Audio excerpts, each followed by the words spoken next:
Morning students, lycopodium हमने पूरा कर लिया जो हमारा फर्स्ट मेंबर था। अब उसी के बाद बात करेंगे इसी के दूसरे साथी की, और वो जो दूसरा साथी है वो है स्लेजीनेला। लाइकोफाइटा जब मैंने डिवीजन आपको बताया था तो मैंने आपको बताया था कि इसके दो मेंबर हम पढ़ते हैं, एक लाइकोपोडियम पढ़ते हैं, दूसरा स्लेजीनेला पढ़ते हैं, और दोनों एक ही क्लास जो है, क्लास का जो दो क्लासेस जो हमने बना रखी है लाइकोफाइटा में, वो इसी बेसिस पे बना रखी थी। और वो क्या बेसिस था जिसके बेसिस पे दो क्लासेस हमने बना रखी, ए लिग्यूलोप्सिडा एंड लिग्यूलोप्सिडा। और वो क्लासेस बेस के ऊपर थी कि अगर लिग्यूल है तो लिग्यूलोप्सिडा का मेंबर है, नहीं है तो ए लिग्यूलोप्सिडा का मेंबर है। तो जो फर्स्ट मेंबर हमने पढ़ा था लाइकोपोडियम ए लिग्यूलोप्सिडा क्लास का मेंबर था, मींस वो लाइकोफाइट जिसके अंदर लिग्यूल नहीं पाया जाता। स्लेजीनेला उसी डिवीजन लाइकोफाइटा का मेंबर है। तो सबसे पहले जब हम स्लेजीनेला की बात करेंगे, हम बात करते हैं क्लासिफिकेशन की या सिस्टमैटिक पोजीशन की। एग्जाम में हमेशा पूछा जाता है स्लेजीनेला की सिस्टमैटिक पोजीशन बताइए। मीन्स हमको पहले पता होना चाहिए कि हम किस प्लांट के बारे में बात कर रहे हैं। सिस्टमैटिक पोजीशन जब बताते हैं तो मैंने आपको बताया, सबसे पहले हम बात करेंगे डिवीजन की। ये डिवीजन कौन सा है? डिवीजन मैंने आपको बताया टेरिडोफाइट्स में हमने 4 डिवीजन्स बना रखे हैं, साइलोफाइटा, लाइकोफाइटा, स्टेनोफाइटा एंड फिलिकोफाइटा और टेरोफाइटा। लाइकोफाइटा डिवीजन को ये स्लेजीनेला बिलोंग करता है। तो डिवीजन क्या होगा? लाइकोफाइटा। अब लाइकोफाइटा का जब हमने आगे क्लासिफिकेशन पढ़ा था तो मैंने आपको बताया था कि लाइकोफाइटा को दो क्लासेस में हमने डिवाइड कर रखा है, ए लिग्यूलोप्सिडा, लिग्यूलोप्सिडा। स्लेजीनेला जो है वो इसकी जो क्लास है वो है लिग्यूलोप्सिडा। लिग्यूलोप्सिडा मींस ये वो क्लास है लाइकोफाइटा की जिसके अंदर लिग्यूल प्रेजेंट होगा। क्या होता है लिग्यूल, उसके बारे में जनरल कैरेक्टर से बात कर चुके हैं, आगे फिर उसके बारे में बात करें। ऑर्डर है स्लेजीनेल्स,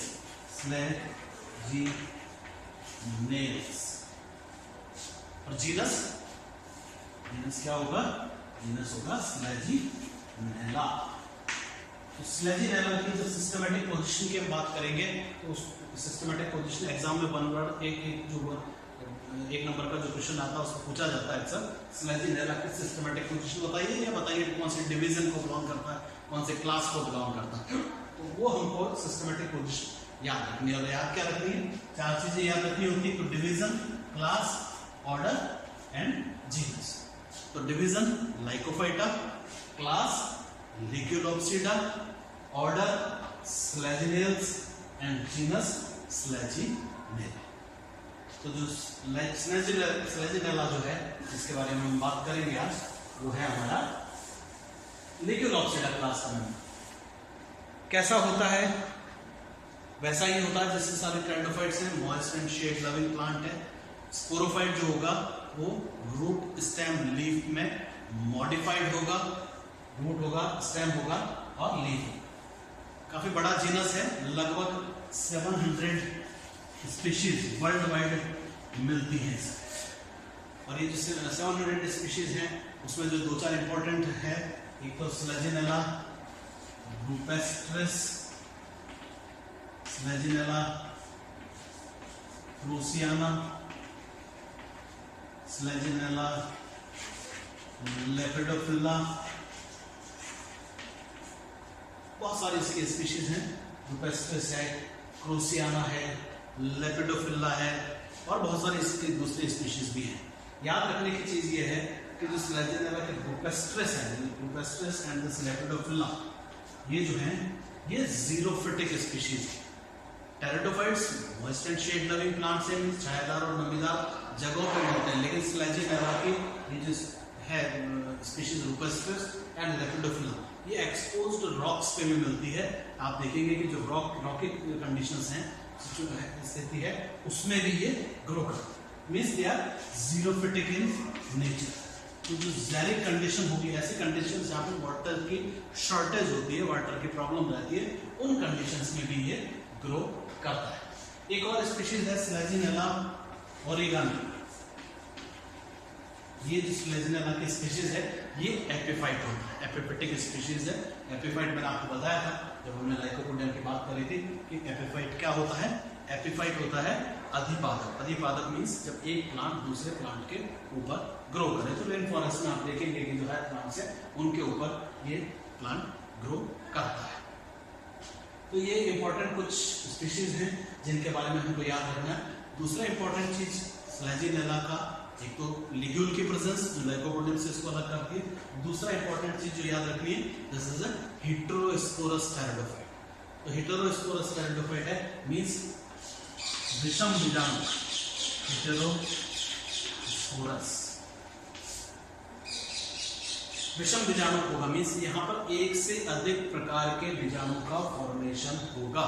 इसलिए जब एग्जाम में पूछा जाता है कि ऐसा कोई टेरिडोफाइट का नाम बताइए जो आपके कोर्स में है और जो हेटेरोस्पोरस है तो वो कौन सा है, स्लेजिन। एक और मेंबर होगा मार्शिलिया, इसके बारे में बाद में बात करेंगे। तो जनरली एग्जाम में पूछा जाता है कि name 2 pteridophytes which are heterosporous and they are in your syllabus, जो हमारे सिलेबस में है और जो विषम बीजाणु होते हैं। क्या होता है, कैसे हेटेरोस्पोरी है, उसके बारे में बाद में बात करेंगे जब आगे बात करेंगे। तो काफी बड़ा ग्रुप है, 700 स्पीशीज हैं। उनमें से 700 स्पीशीज में से लगभग 70 स्पीशीज हमारे राजस्थान में पाई जाती है और क्रोसियाना और ये लेपिडोफिला ज्ञानी है तो ये हमारे पास यहाँ पर अवेलेबल है। एक स्पीशीज है इसकी स्लेजिनेला राजस्थानियंसिस।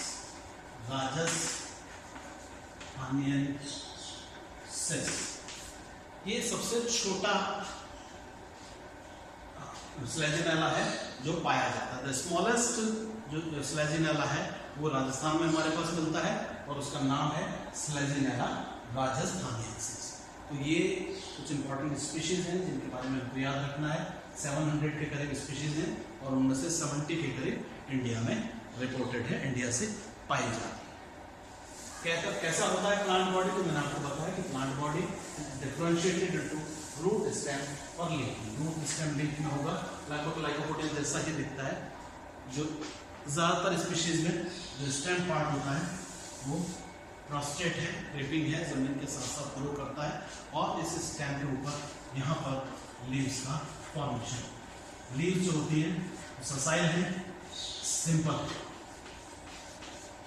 और इन्हीं से फिर आगे जाके लेटर स्टेज में इरेक्ट पोर्शन का फॉर्मेशन होगा और उस इरेक्ट ब्रांचेस के ऊपर जाके स्पोर प्रोड्यूसिंग और ऑर्गन, उसको कोन कहते हैं, उस कोन का यहाँ पर फॉर्मेशन होगा।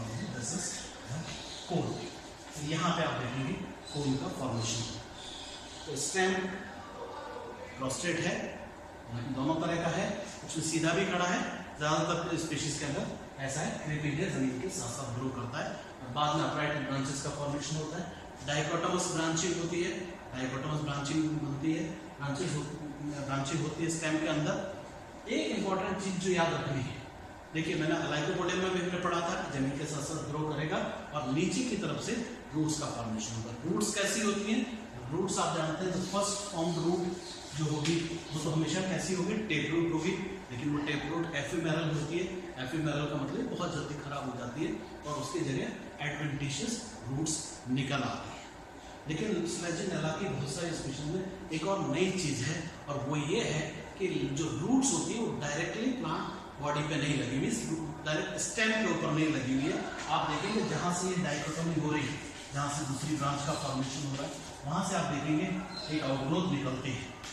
It is leafless, cylindrical structure है, लीफलेस है, पॉजिटिवली जियोट्रॉपिक है, मीन्स जमीन की तरफ, ग्रेविटी की तरफ ग्रो करती है और इस स्ट्रक्चर के ऊपर जाके यहाँ पे लास्ट में फिर यहाँ पर रूट्स का फॉर्मेशन है।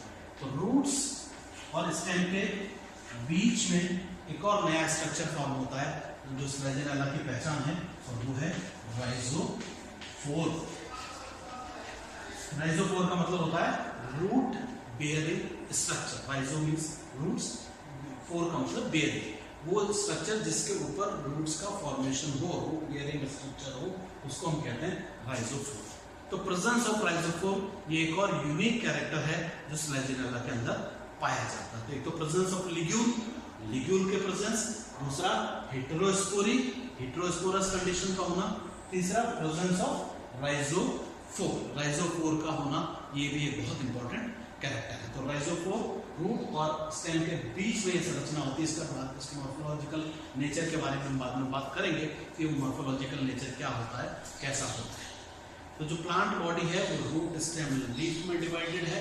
रूट स्टेम लीफ में भी रूट्स वैसी होंगी हमेशा जैसी होती हैं, एडवेंटिशियस रूट्स होंगी।